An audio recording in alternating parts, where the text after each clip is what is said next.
here at this company.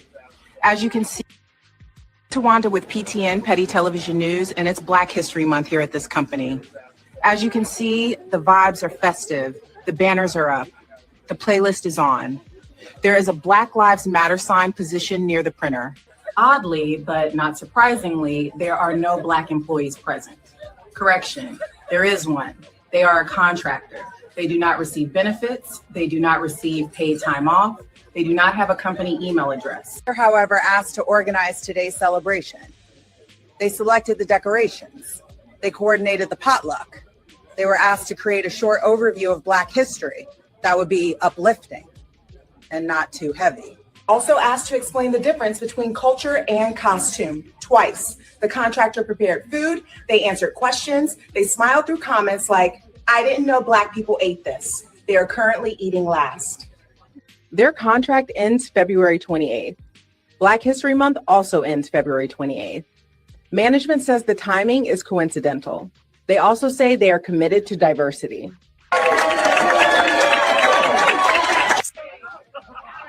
Reporting from a workplace where Blackness is celebrated, as long as it does not require permanence.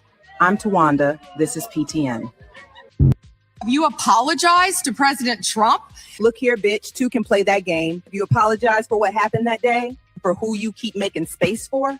Have you apologized to Americans for gas being priced like it's imported from Mars, for groceries requiring a payment plan, for seniors cutting pills in half because insurance says survival is out of network? Have you apologized to mothers doing calculus and checkout lines?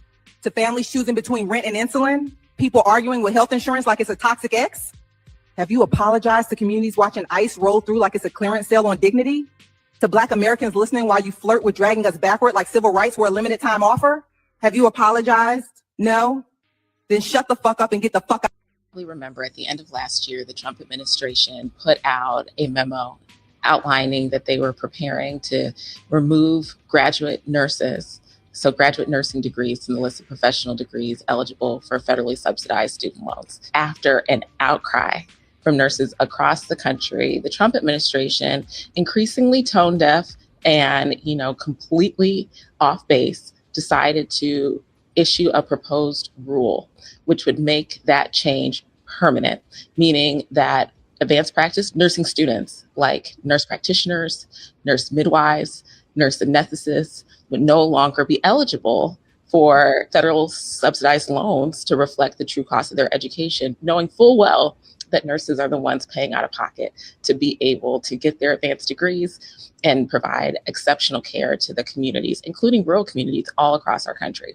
So this is our chance to fight back, to make our voices heard, and to submit what's called a public comment. Now, in that public comment, it's really easy. You can do it on your phones right now, online, and make sure to tell the Trump administration how devastating the impact of this policy would be on healthcare affordability, on your ability to get the healthcare that you need. And if you're a nurse, make sure to talk about how this limits your ability to serve your patients. We can win this fight, but we need your voices. So you guys probably remember at the end of peace and love, everybody, and welcome to Black Press USA's morning show, where we bring you the headlines and the culture. And at first, you have the culture from our very own co-host this morning, Jasmyne Cannick, journalist and political strategist.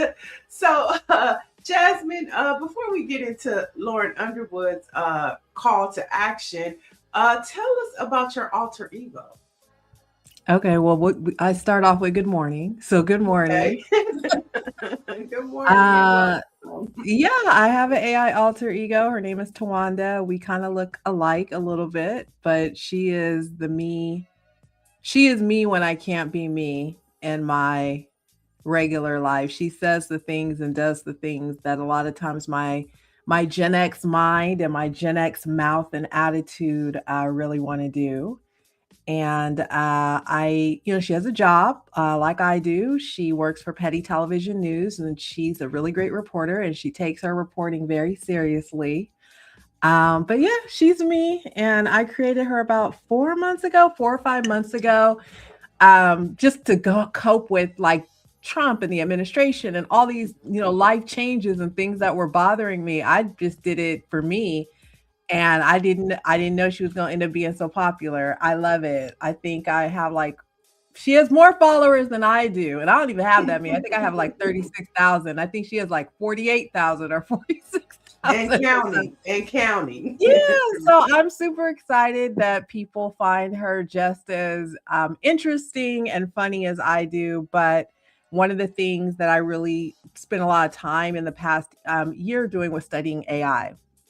And studying AI from a couple of different angles, and one of them was also videos. And I'm already a writer, so I can write scripts, and I'm already funny, at least in my head. So being able to incorporate AI and sort of not get left behind in that, because I know a lot of people, particularly in our generation and a little bit older, are really hesitant when it comes to AI and its capabilities. I actually find it really fascinating. And I think you just got to figure out a way to use it that helps benefit you and not erase you, right? So when I look at Tawanda, she definitely enhances me. I may not have slapped that woman, but seeing her do it made me feel like I did it. So I feel good. It helps my mental health.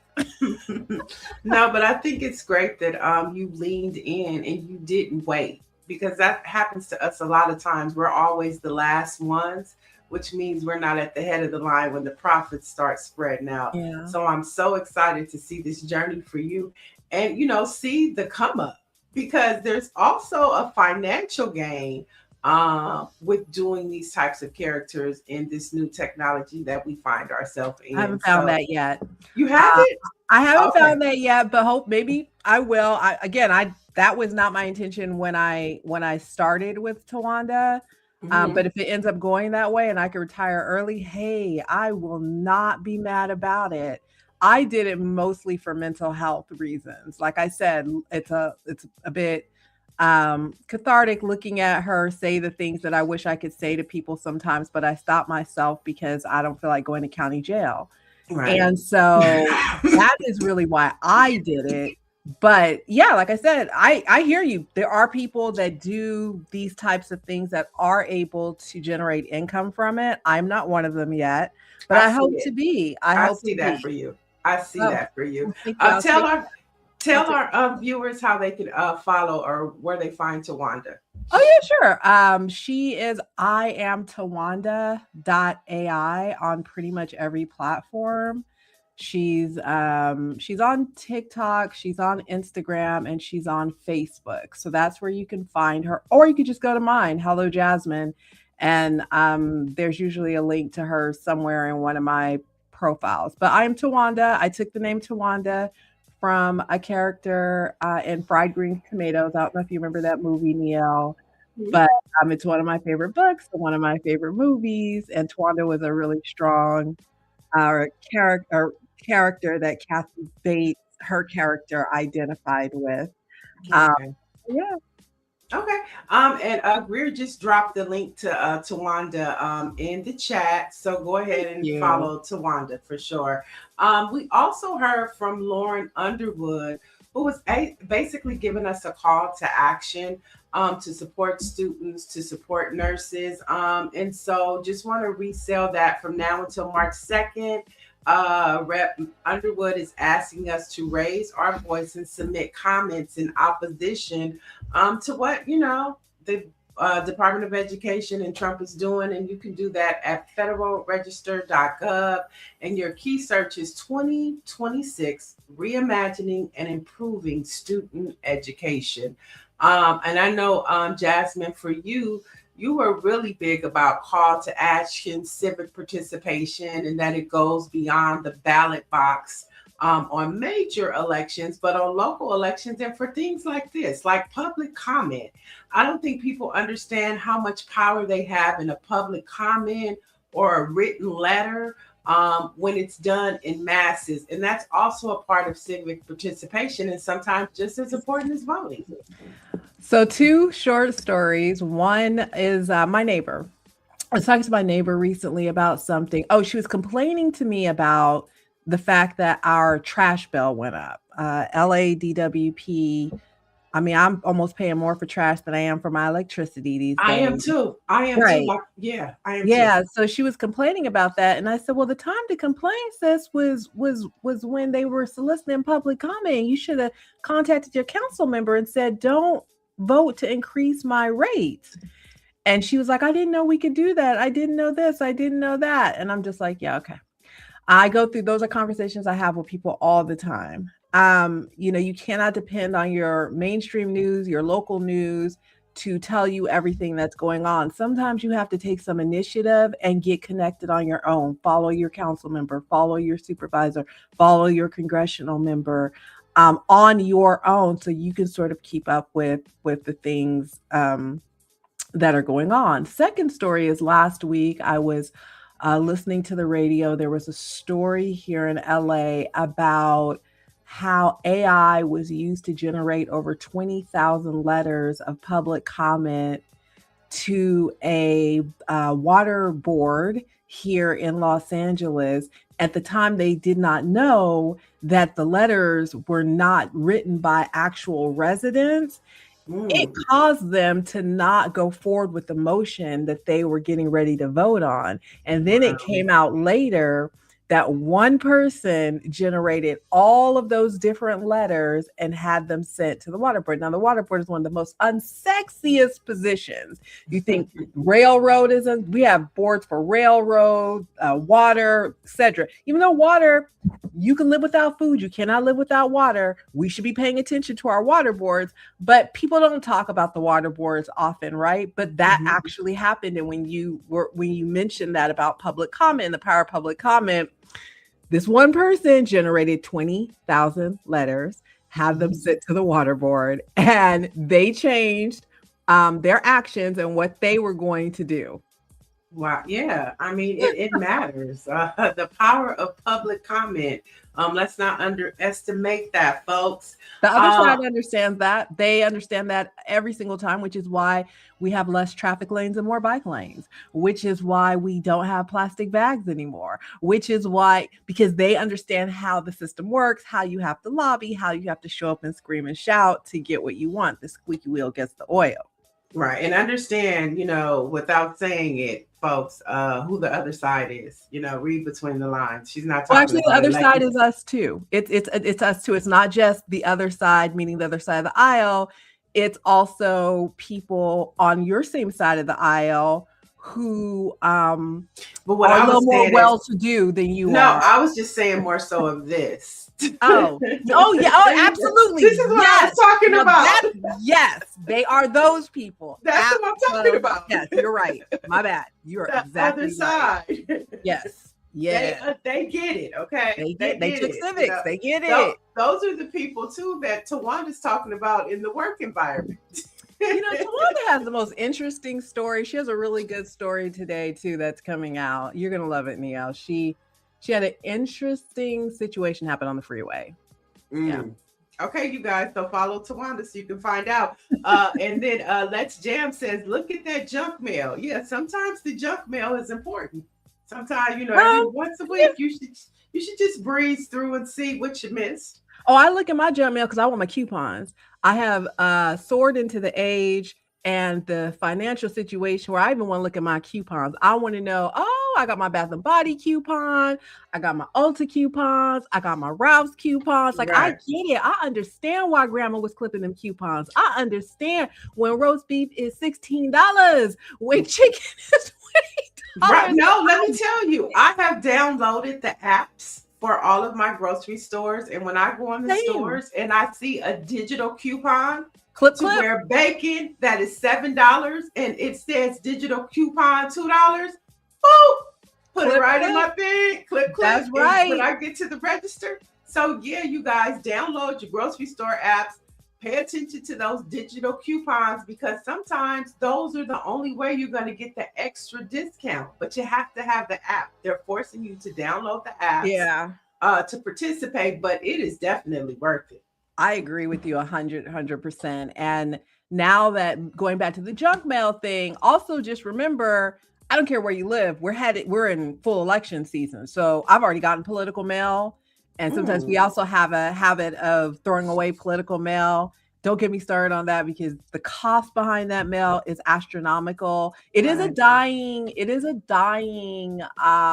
way to reach voters just because of the way that we've moved more into the digital realm of things. But high propensity voters, those voters you can count on every time, are like our parents' generation, not even our generation, our parents' generation, and those left from our grandparents. They want some mail.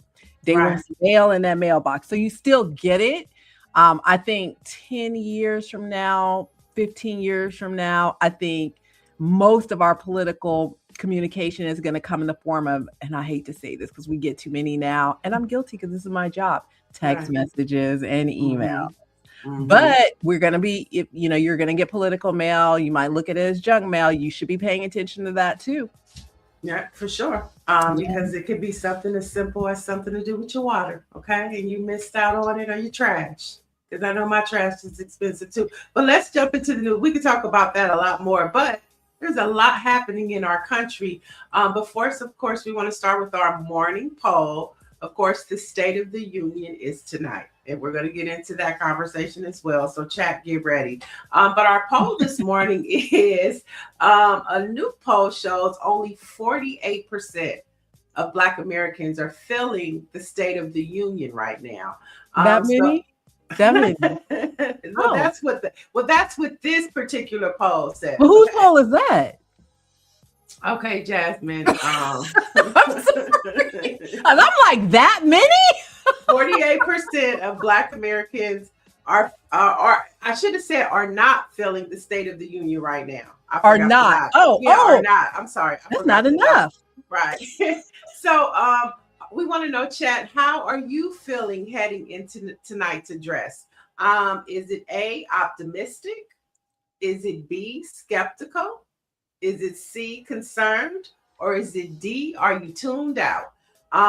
We usually have our poll up. I don't know where it is, Greer. But how are you guys feeling about the poll about the State of the Union tonight? Is it A, optimistic, B, skeptical, C, concerned, or D, turned out? Drop it in the chat. Let us know how you're feeling about tonight's State of the Union. Jasmine, we got a D for tuned out. Jasmine, how are you feeling about it tonight? Look, I wrote an op-ed last week where I talked about how Democrats in DC do not need to show up to the State of the Union. I mean, if your neighbor who called the police on you simply for existing invited you to hear their HOA speech, would you show up? No, you would not. It is a choice. And as of now, you cannot be disappeared or arrested for not attending the State of the Union. I would never show up to something where I know I'm going to be antagonized, talked about, made fun of.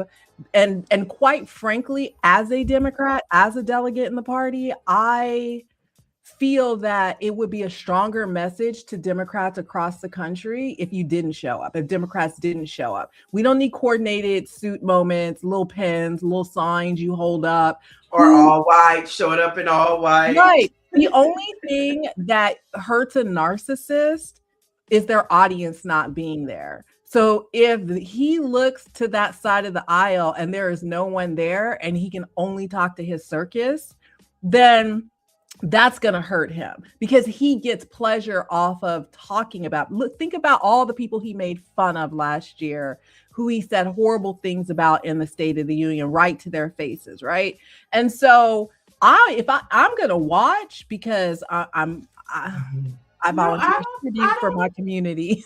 I'm gonna watch and see. So now, are you doing any networks? Because I know for local, I think it was a mayor's or some type of candidates forum. You did Fox. The governors. I did the governors. Race. So, are you doing something tonight? Not that I know of, but you know how LA media rolls. So It could be an hour from now, and I get a call and say, "Hey, can you come in and do it tonight?" Right. I will definitely have a lot to say. But I'm hopeful that folks don't show up. I hear this excuse, well, someone needs to be in the room. No one needs to be in the room. Absolutely not. I agree. You can listen to it. You can stream it. There are so many other ways if you just want to know what he said. So Democrats need to show us that they have a spine and their egos aren't so big that they feel like they have to be on TV tonight, so they have to show up. Don't show up to that room. There's no good reason to show up to the State of the Union tonight. Well, it seems like the chat overwhelmingly is saying D. They're going to tune out, except, of course, one of our faithful Trump supporters. He says he's feeling optimistic. One of those. Okay. But right. so let's talk about it. So some Democrats plan to deliver direct addresses or attend counter rallies. I love that. I remember one year, I think it was Trump's first year, Congresswoman Maxine Waters, I happened to be in DC. She was the chair of the Finance Committee at the time.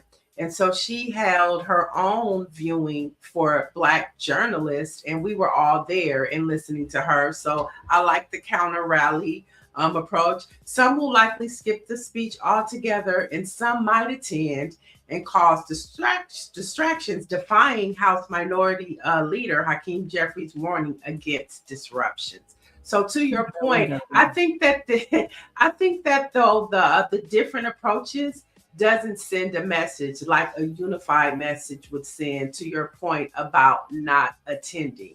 You know, I think that's the message that unified Democrats should send in unity, because we're talking about a midterm.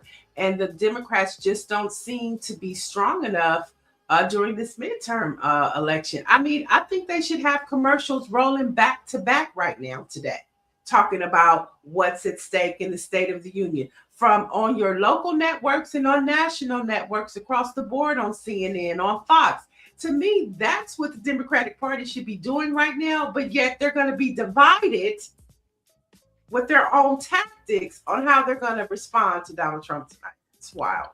I have a lot of thoughts on the Democratic Party. I wrote an op-ed. I have not published it because I'm weighing not the consequences, but what I may have to deal with if I publish it, about how the behavior of the Democrats in Washington, D.C.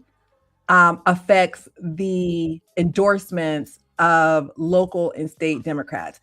For example, why would I ever vote for someone the Democratic Party, and I'm a delegate, why would I ever vote for someone the Democratic Party told me to, if my example is the spineless people in Washington, D.C. who keep caving, right?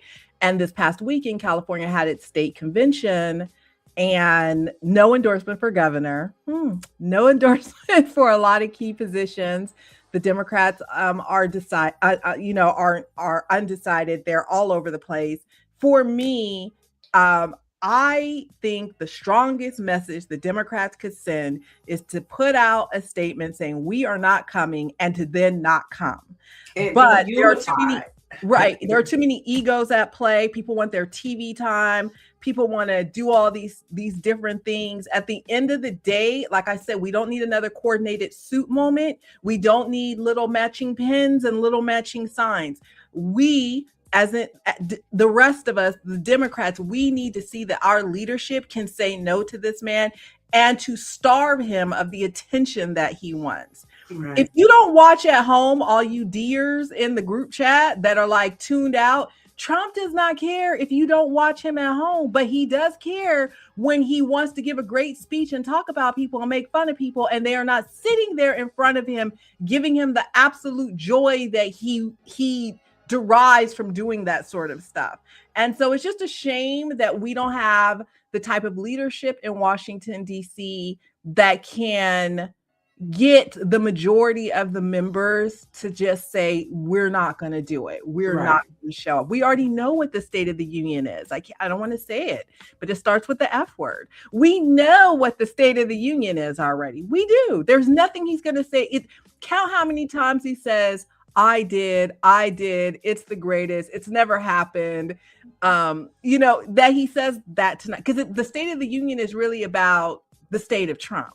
Right. At least in his head. You understand what I'm saying? It's not the speech that it was when you and I were growing up, Neil. It's not that type of event anymore for politics. It's not. And I also think that it does two things. If the Democrats were to not attend, it shows unity, but it also puts the focus on the Republicans in the room, because we know that they're going to cheer for every lie and disenfranchisement that they're trying to do. And so if you put that on display, then it shows the American people as well who they need to get out of office. I mean, it does multiple things strategically for the midterms and for the Democrats to be unified. So, I mean, it just makes no sense that they're going, and I don't think they're listening to their constituents, because, I mean, the chat is clearly saying they're not going to watch. So that means that the constituents are tuned out to this administration. And so you're going to go there and pretend like, it's business as usual, and it is not. This is not a George W. Bush presidency, okay? This is not business as usual. It's not even a Biden presidency. It's not. And remember, the first 10 minutes of the State of the Union are going to be the pomp and circumstance, up and down, clap, clap, clap, clap, clap, clap. Nobody got time for all that. Yeah, let them do that. Let the Republicans do let that. them, it's gonna, that I may have to repost a meme I posted before about the Turning Point USA halftime show. I may have to repost that same meme with them KKK people and put the Republican caucus tonight at the State of the Union. But look, at the end of the day, the Democrats need to stay away. We know that they are unable to do that. Many of them have egos that are just too big. They just want to be on TV. They just want to be seen. Everybody wants to have their moment. And let us not forget what happened last year at the State of the Union and how the Democrats reacted to, what was it? Who was it? Al Green? It was Al Green, right? Yeah, and he got put out. Exactly. He got put out. And they should have the guts that the women's hockey team, who just won the gold. Congratulations to the U.S. women's hockey team. They declined an invitation. The White House reached out to them to attend, and they declined.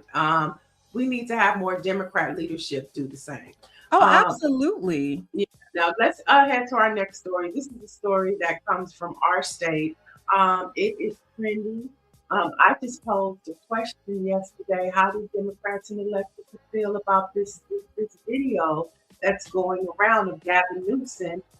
It just has Black social media in uproar. Greer, let's take a look at it and show. On the other side, I don't want to dream of regretting anymore.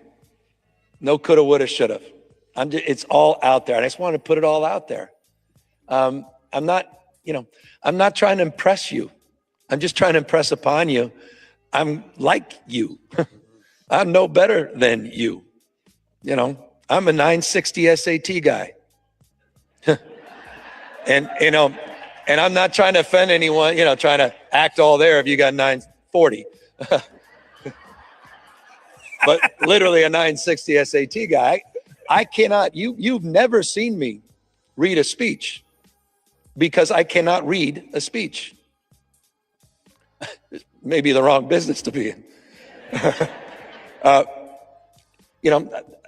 dyslexia, I haven't overcome dyslexia. I'm living with it. I was the guy in the back of the classroom and my head down, just praying the teacher didn't call on me. I went through, I think I lost count of how many schools I had to go to. I'm on the other side. I don't want to dream of regretting anymore. No coulda, woulda, shoulda. It's all out there. And I just want to put it all out there. I'm not trying to impress you. I'm just trying to impress upon you. I'm like you. So, there's this uproar of, and most of it came from dedicated Democrats about he didn't mean this and he didn't mean that. And I understand what they're saying, but I also posed the question, Jasmine, if he would have been talking to a white man, because when we first see it, it's like he's talking to a Black man and he's saying that, he's talking about low education skills, his IQ. So if he would have been talking to a white man, do you think that Black social media would have responded the way that it did? That they're blaming it on Republicans. They're saying that Republicans put this out there and they're just trying to mess with the frequency. But was it an insult?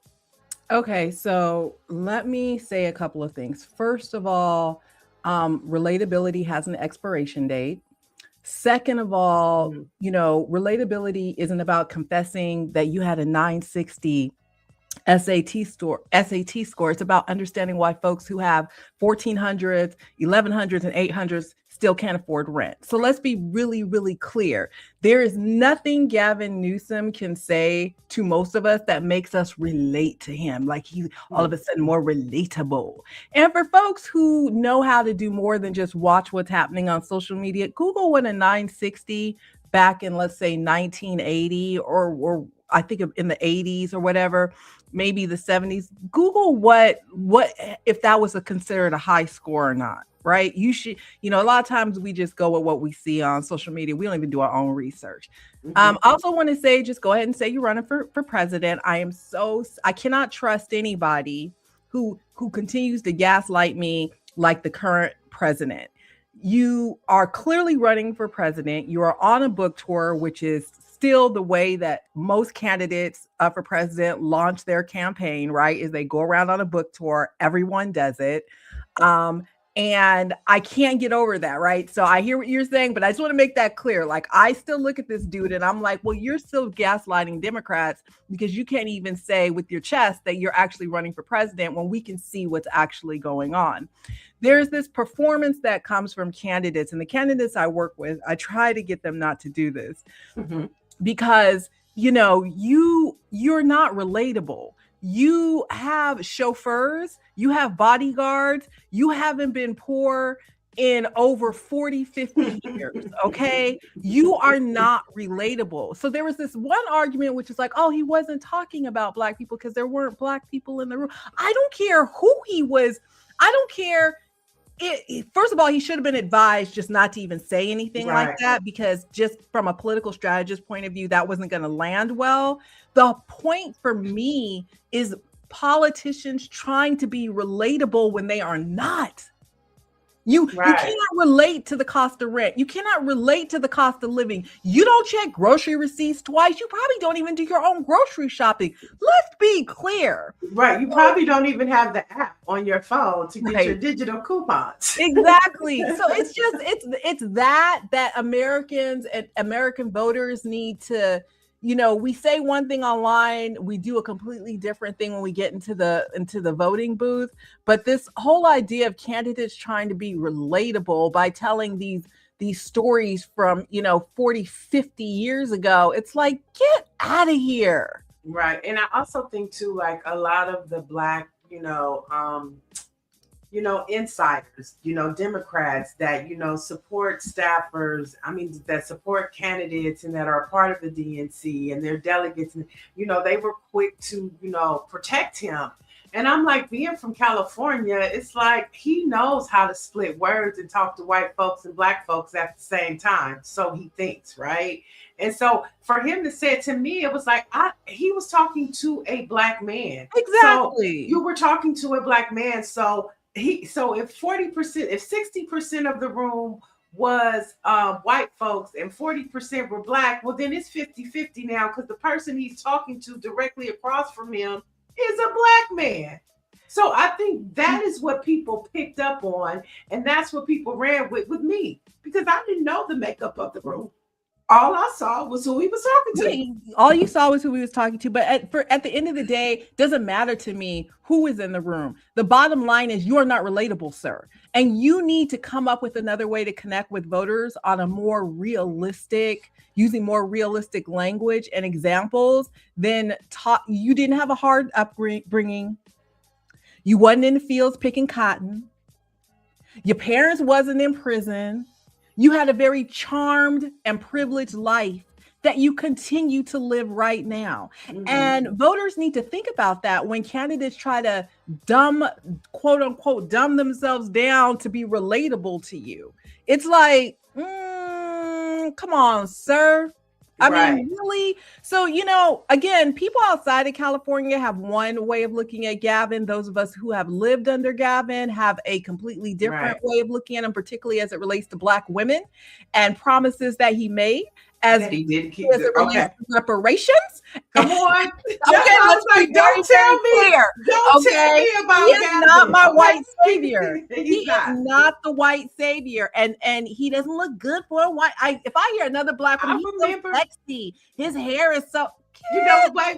I thought I was thinking more about reparations and how he played us on that, how he played both sides on that. I forgot that we were standing out when we were in front of what building were we in front of, and we were saying we want a black woman to fill Kamala Harris's seat, and he totally ignored it. Totally ignored black women. So yeah, he talked out of both sides of his mouth on that, and then did what he wanted to do. And so to me, Gavin has never been a friend to black folks, although I can't. Again, you have to understand both sides are a cult. And yes, I belong to the Democratic Party and I'm a delegate, but I call it like I see it. And I do not go along with the talking points. So I was not one of the Democrats that read the talking points and then got online and said, Gavin is the greatest. Gavin didn't mean it. I know you can never get me to do that. But a lot of Democrats did do that. Oh my God, you should see. You should see on my Facebook. I mean, they are really sis. Let me just sit. And I'm like, let me just say this. And then it's so funny because we had Reverend Mark Thompson on yesterday, and we were talking about the mayor of Atlanta, who was Mayor Dickens, who was the moderator. And we were talking about, and he yesterday was defending them. And then it was like, but you building Cop City. You know what I'm saying? So, you know, can we even trust you? You know, you're building a place for Israelis to come and teach police officers how to attack the public. So you get out of here too. I want to head over to the chat. Michael Carter says a 960 in the 80s and 90s was considered a good score. Max was 1600 at the time. Now the new Max is 2400. So not the same in comparison. Confirming what you said. Yeah. You're getting some hand claps, some periods. Dr. Marilyn said, we know white people are not smarter than us. Duh. We know it's their privilege that gets them to where they are. Let one of them talk about that. Megan says, Gavin is no friend to black folks. And I think that is the sentiment for my question. How do you feel about this, Democrats and public officials? And the establishment kind of attacked me.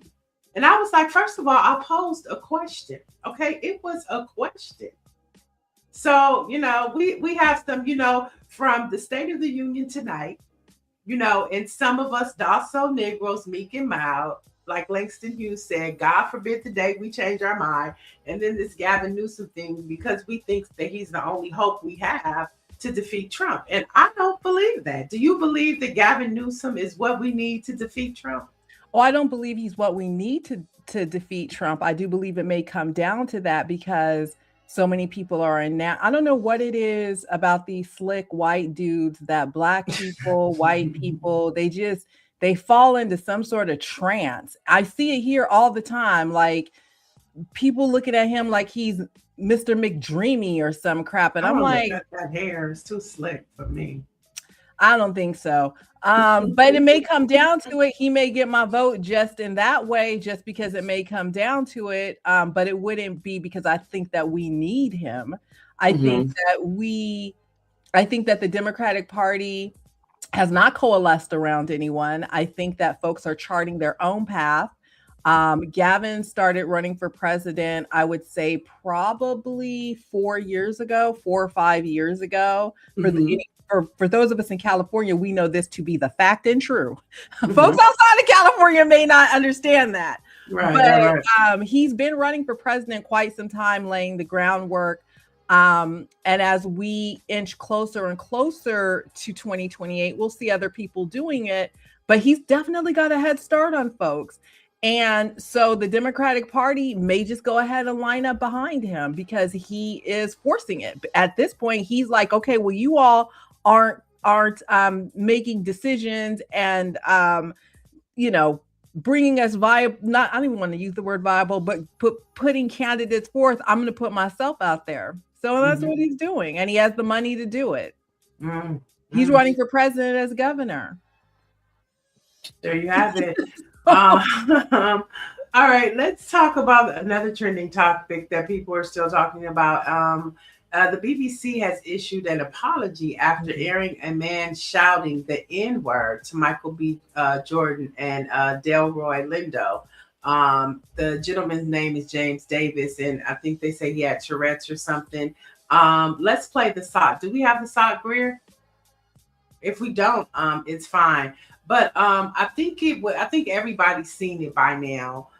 The man yelling, but I think that the story that's not getting added to that is Sinner's production designer Hannah Belcher says the N-word was shouted 3 times, not just that one time, and one of the 3 times was directed at her on her way to a dinner after the show. And so we see that this just wasn't a one-off. And then yesterday also the video started trending when Delroy was on the news show, and the man asked him a question about the N-word, and he said, just say it. And then you have somebody at the BBC yell it. So what's your response to all of it?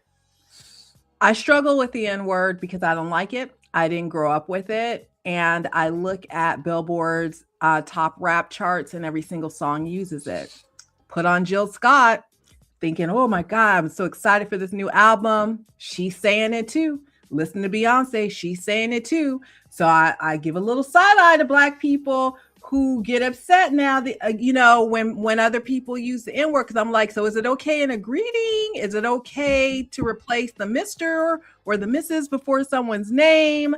I'm just trying to figure out where it's actually appropriate and it's not, because at this point I see white people using it, Asian folks using it, Latinos using it. Everyone uses the word. There's nothing you can say to me that will make me change my mind about the ER and the A. It is the same exact word. Okay. So what about Negro? What about Negro? Negro is not the same word as the N word. Negro, because clearly I said Negro. I don't feel comfortable even saying the N word, right? I didn't grow up in a family that even used that type of language. But I just look at all the people who are just filthy rich at this point, the record executives, everyone who profits off of the N-word, and then and we make that happen by our streams, our support of these artists and everything. But then we won't get upset in other certain situations. So that's like my first thought, right? And I don't really struggle with it. I'm pretty clear that's where I'm at. I just get frustrated with Black folks on it, right? Granted, I understand that what we're talking about initially is the BAFTAs, which are not even here in America, right? They're in the UK. And then I guess I would just say, there's a young lady that I've caught a few times who has a really big following on social media who has Tourette's, and she's a Black, young Black, like Gen Z or something. Don't ask me how she ended up on my algorithm, but she constantly uses the N-word and all kinds of other horrible words in her having Tourette's. Like she'll be in a mid-sentence and then say F you N-word or whatever it is, right? So for me, I'm like, if that's your default, right? If your default is the N-word, I think that's probably something that he says or uses, right? Because I just don't see that as being just something that you just happen to, I don't know, blurt out. There's many things that I could accidentally say, and that would never be one of them. Gun 11 says Tourette's my ass. Yeah, so I don't know. It's but I just think for Black folks here in the US, I won't even focus on the UK, we are some hypocritical people, because like I said, so your point is, how you gonna get mad at him? Yeah, we use the word, we have made white people rich off of using the word. There's an artist on tour right now. Every other word out her mouth is the N-word. Okay, she's about top of the charts. I love her, but Cardi B. Yeah, Cardi B. I love Cardi too. I was Team Nicki, but Nicki done lost her mind. And then this last album Cardi B put out was fire. But let's be clear, so I just can't with the hypocrisy from my own people when it comes to this word. I'm not gonna no one's gonna get me to like, change my mind. The hypocrisy is astounding when it comes to the N-word. Like I said, we've paid for whole entire generations to go to college. These folks have made so much money off of us using the N-word, and then we want to clutch pearls in situations like this. Okay, so let's go to the chat because they're chiming in. Mike V says, my concern isn't the N-word. My concern is the harm being committed that will be justified because of neurological challenges. Lady Leo says, it's 2026. I think it's Black people. We really need to make a conscious effort to stop using that word.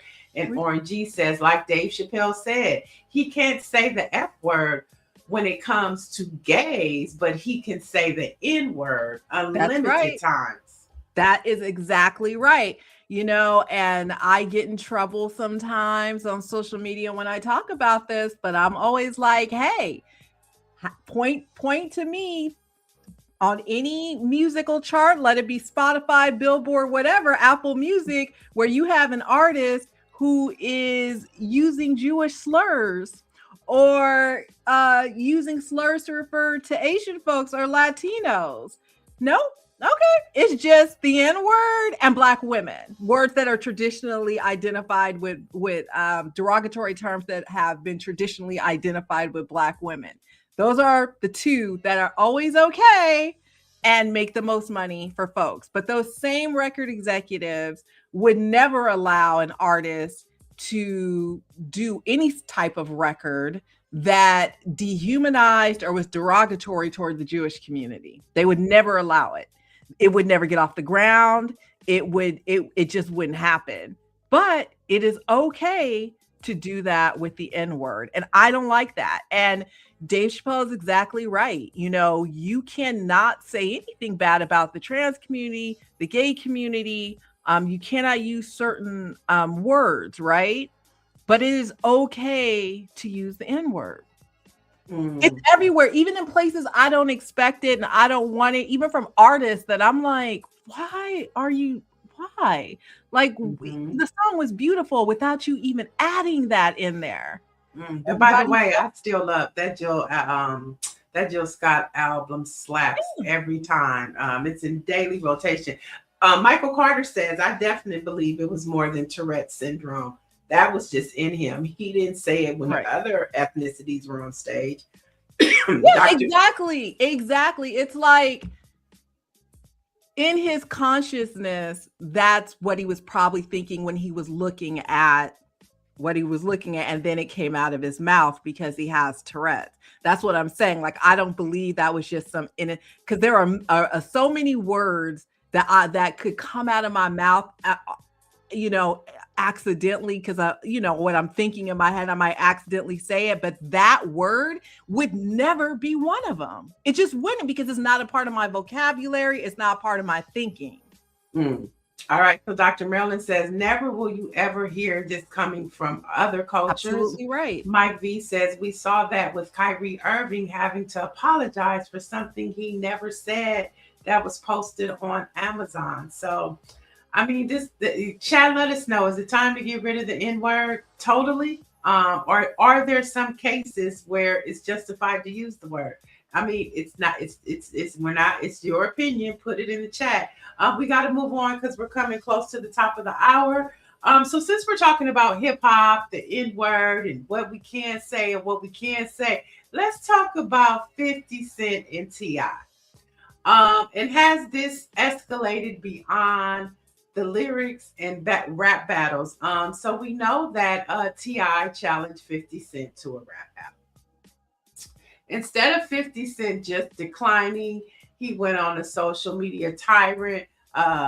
He's a social media tyrant, so he went on posting things, and then he posted T.I.'s wife, which ignited the little son King to engage and talk about his mom, 50 Cent's mom. And so what is your thoughts about this whole 50 Cent T.I. and family business that's happening right now, Jasmine? The same thoughts I had about Nicki and Cardi and Kanye and Drake. I tend to not worry about rich people's problems and what they do in their time of boredom. Honestly, there's too many problems going on in this world. That is the least thing that I care. I could care less about T.I. and 50 Cent going back and forth. Like, I don't care. Like, I don't know. Are you trying to get your streaming numbers up? Are you trying to be relevant? Are you just trying to give, TMZ and All Hip Hop and all these different places something to write about? I don't know. But I guess, I don't know. For me, I don't care. I just don't care. I think, well, I mean, from a hip hop lover, and from T.I.'s perspective, him just challenging him to a versus. Now we know versus was a cultural phenomenon during COVID, right? And so we've seen a couple of more since then that we've loved. And so T.I. challenged them, and 50 took it to the next level. Which was outside the realms of hip hop. He took it to a personal, his traditional, just always in somebody's business and posting memes.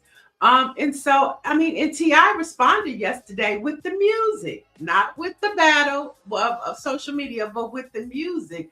And so I think this is more a question. Look at you. I think this is more a question of 50 Cent's character than it is T.I. And I mean, and most people, a lot of people are saying right now, like 50 might have canceled itself with this whole situation. So I don't really care, but let me tell you this: it would not be a far stretch for me to believe that they agreed to have some sort of public spat on social media to get things going, and then voila, we have our verses, and now everybody's tuned in and watching because they had this whole big fight on social media, because this is how publicists and folks work these days.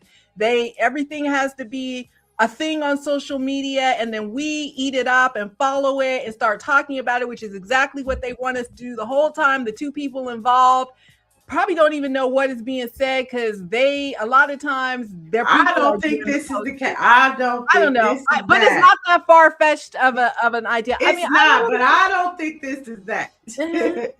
I guess I'll go back to my original point, which is a lot of people are sick and tired of 50 Cent in his mouth. But the chat is not really, because they keep talking about him and they keep following him. And when you're sick and tired of somebody, you don't follow them. You don't talk about what they're doing. You block them. You pay them no attention.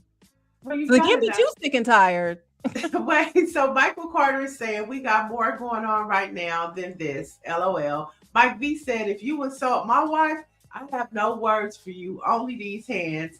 One Spear says T.I.'s new song is a bop. Totally agree, love it, especially from the Gen X, generation. Absolutely. That is a bop. Yeah. Moonlight Congress says your main for show. They don't want us up in here, man. Okay, I love the bonnets. Publicity makes money, and Moonlight Congress says 100 for show. 50 real quiet on this one, though. He is very quiet. He don't know how to respond. And the way they dragging him for not having no family is just gold to me. It's I saw that. I mean, yeah, no, it hasn't been funny. Absolutely. It has been funny. It has not risen to the level that I care to share a post about it, but I get a lot of humor in the mornings when I scroll social media and I see some of the things that have transpired and the things that people are saying. But for me, generally, as a rule, I don't care what rich people are doing. Yeah, well, I mean, this is not just the ones out of office. This is hip hop. Okay, this is but they're both very wealthy folks who, if they never did another post, if they never made another song, they would be okay. So Americans, much like the British, are fascinated with celebrities and fascinated with being in people's business. This is not that, Jasmine. This is hip hop. Okay, this is like the art, the essence. This is like we want that Drake and Kendrick. This is what we're looking for. And 50 is scared. I think that's what's happening right now. Okay. That's what we're into. The hip hop aspect of it, the culture. And then Mike V says Tawanda versus 50 Cent.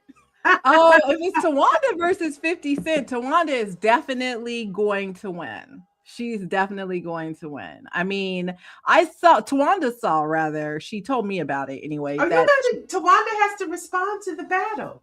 I just said Tawanda would win. I mean, maybe, I don't know. I don't know. Y'all don't want to see Tawanda like that. I mean, she already got in trouble for throwing her shoe at Pam Bondi last week. she is, she puts hands on people and with no problem. Yeah. All right. I definitely wanted to talk to you about this. More Black American women are leaving the U.S. for good reason. Black women are choosing peace over patriotism. Now, Black women are leaving the United States in search of safety and a better quality of life. For many of them, it's a response to living in a country right now that they say has often failed to protect them. And I have two friends. One, she just left and she's in South Africa now, just living her best life. She's like, I'm not coming back. Then I have another friend that I went to college with. She left in like 2019 before all of this. And she's been in South Africa since then and just has created a wonderful life for herself. And so now she's like, I'm glad I did it when I did, because I wouldn't want to be in the United States right now. So how do you feel about this new move with Black women choosing peace over patriotism? Well, I don't think we're ever that patriotic to begin with. So I don't know if it's peace over patriotism or just, peace over being, in a country that has constantly disrespected us from the minute the first one of us got off the slave ship over here. Okay. My cousin's doing the same thing. I have a cousin right now who's just spent 2 months in Europe looking at places to move to. I have a lot of folks as well, Neil, that are doing that. And that's great for those folks who are in a position to be able to make that happen, right? As we know, that's not the reality for most of us. Mm-hmm. But one of the things I will say is as we get older, and I'm a proud Gen Xer, and as we get older, we prioritize our peace over absolutely everything. I will stare out my front window with the phone in my hand and tell you I am not at home. With no problem.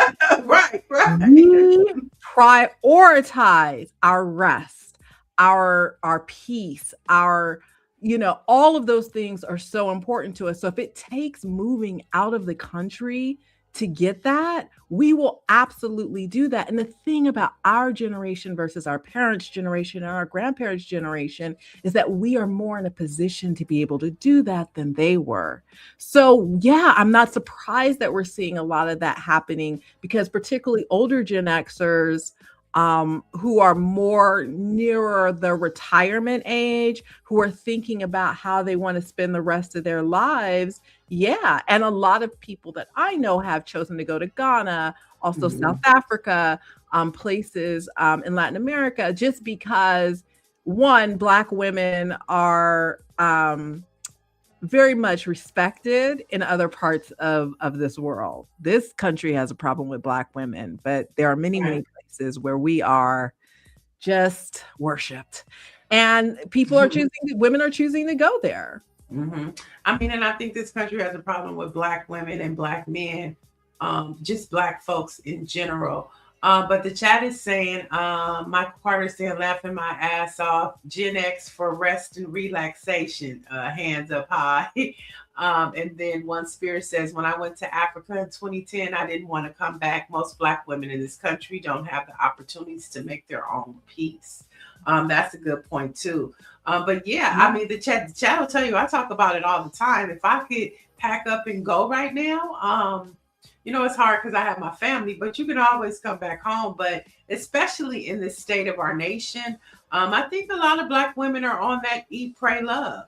Like, let me just be. And a lot of Black people right now, are not at the forefront of this resistance for Donald Trump. We're finding a way to do it on our own, but it's like somebody else, let them fight that fight. If we tired. The ancestors said, be still. Yeah. And like I said, I mean, for Gen Xers, I think that's true. I think younger generations are not yet in that position to be able to do that. I think all of us, no matter what our generation is, we should have a to-go bag and be ready to go with a passport that is valid, because at the rate things are going in this country, and it sounds funny, but it's really not. We may have to get up and go. You may have to get up and leave your family just to save yourself with the way things are going these days, right? So that is my plug for all of you folks watching who don't have a valid passport. Why they're still being accepted and used, you should try and get one. Could you just pack up and leave if you could? Oh, I can do it. No, I'm just saying, like, if you could, like right now, if you just, would you leave, or do you feel like, because you do a lot of work for our community, and so do you feel like you're needed here, or if you had the opportunity to leave, and you, like you said, you could leave, but I mean, like, really, like, you know, just go and not come back, would you do it? Or do you? I'm not going to willingly choose to leave my community. But, you know, if I know that they're finally coming for me for all those anti-Trump posts and my door's about to get kicked in, I have no problems jumping out the window, grabbing my to-go bag, and y'all will not see me until I get to Cuba or wherever it is I am going to be safe. So I can do it. I choose not to because I'm a fighter and I want to be here in my community. I think about that every day, Nia, with the cost of living in Los Angeles, how they trying to push us out. And it's my personal battle to make sure I stay here. This Black person is not leaving. Like, you're not going to push me out of my community. I want to be here with my. But if I had to do it, I think we all could do it if we had to do it. And, you know, again, I think that the way things are going in this world, there are things we may have to do in the future that are going to be uncomfortable, just in order for self-preservation to save ourselves. All right, there you have it, folks. Let's get our Black history facts before we get out of here. This is a fun one. I don't know if she's ever used the N-word, and I'm talking about Lauryn Hill. In 1999, Lauryn Hill's Grammy sweep. Lauryn made history at the 41st Annual Grammy Awards, winning 5 awards, the most in one night by a female artist at that time. I don't think Lauryn Hill has ever used the N-word in her music. Can you recall? I don't think she has. I cannot recall. And my favorite album of hers is the MTV Unplugged. Oh, really? Not the Miseducation. Well, that Miseducation of Lauryn Hill is mine. I mean, it's just no. It was when she did the one that a lot of people were like, we want old Lauryn Hill, and that was me. Yeah, no. That was my favorite. It still is my favorite from her. But no, I don't think she has. But also think about when she was at the height of her career. It wasn't the norm and accepted the way it is today. That's right? True. You still got in trouble for using it back then. That's true. That's true. And today we also want to remember our hidden figure. In 2020, Katherine Johnson passed away. And if you recall, she's the pioneering NASA mathematician whose trajectory and calculations were critical to the success of the U.S. Manned space flights. So she passed away on today. And of course, that fabulous movie, Hidden Figures, with Taraji P. Henson, Janelle Monáe, and I think Octavia Spencer? I'm not sure. I don't remember. But I remember Taraji P. Henson. She played Katherine Johnson in Hidden Figures. So we have a few more days left for Black History, so that might be a good one to watch. Jasmine, want to thank you for joining us today. If you guys don't know, Jasmine is a contributor to one of our Black newspapers, the Los Angeles Sentinel, where you might find an op-ed in there for her. Do you do Our Weekly and I'm in a lot of papers around the country, but just, I'm on Substack. If you put my name in, my website will come up, iamjasmyne.com. I'm pretty easy to find and to follow online, not in person.